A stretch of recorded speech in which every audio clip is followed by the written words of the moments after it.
What is rheumatic fever? Rheumatic fever is a condition characterized by inflammation and swelling in the heart, joints, brain, and skin.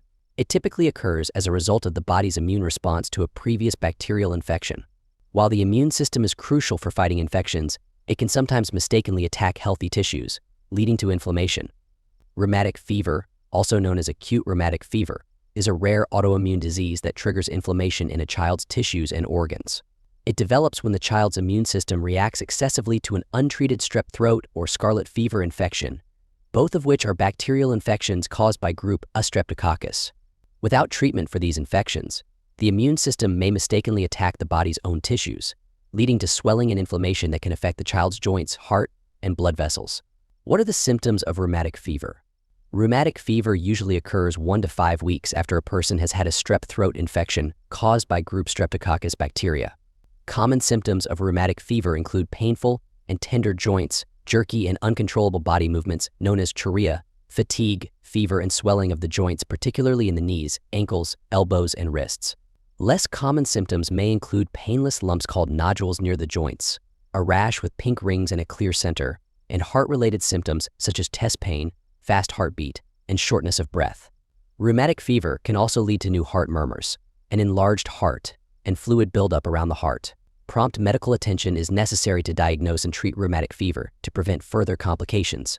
Rheumatic fever manifests with various symptoms that resemble those of other common health conditions, making it sometimes challenging to diagnose. One of its hallmark symptoms is a rash, typically flat and red with irregular edges. Additionally, swollen, tender, and red joints, known as arthritis, are common, particularly affecting the knees, ankles, and elbows, with symptoms that may fluctuate from day to day. Involuntary jerky movements, called chorea, can occur in the hands, feet, or other body parts. Small bumps under the skin, known as nodules, may also develop. Other symptoms may include chest pain, abnormal heartbeat, persistent fatigue, fever, unexplained headaches, muscle aches, and swollen, red tonsils.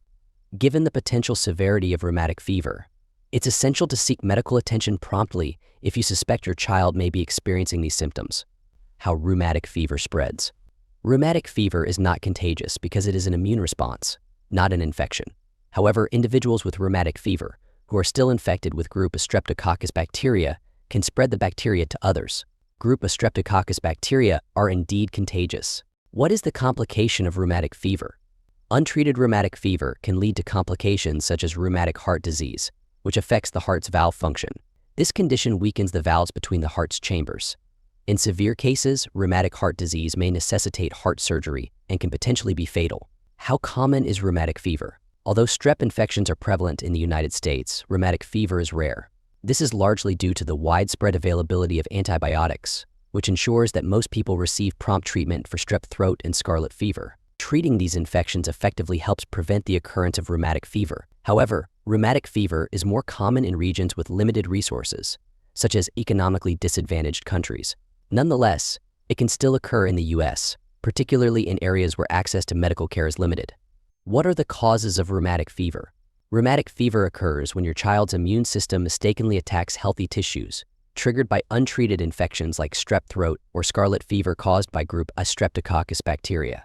Instead of targeting the bacteria, the immune response damages healthy tissues and organs, leading to inflammation and potential complications.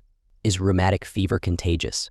Rheumatic fever itself is not contagious, meaning you cannot transmit it to others or contract it from someone else. However, the infections that can lead to rheumatic fever, such as strep throat and scarlet fever, are contagious. These infections spread through respiratory droplets, typically by coughing or sneezing on someone else. How does rheumatic fever affect the heart? Rheumatic fever can sometimes affect the heart, leading to damage to heart tissues, particularly the heart valves. When scar tissue forms on the heart valves, they may not function properly, which can result in long-term heart issues. This condition, known as rheumatic heart disease or congestive heart failure, may require surgical intervention to repair or replace the damaged valve. Heart damage from rheumatic fever may become apparent years after the initial diagnosis, typically around 10 to 20 years later. Therefore, it's crucial for individuals diagnosed with rheumatic fever to maintain regular communication with a trusted healthcare provider to monitor their heart health. How is rheumatic fever diagnosed? If your child has had a persistent sore throat, it's important to contact their healthcare provider. Prompt treatment of a group A streptococcal infection can help prevent rheumatic fever. If rheumatic fever is suspected, the provider will typically conduct a throat swab to check for group S. streptococcus bacteria. This can be done using a rapid strep test for quick results within 10 minutes or a throat culture, which takes a few days to yield results. However, it's worth noting that rapid strep tests may occasionally provide false negative results, indicating no strep infection when one is actually present.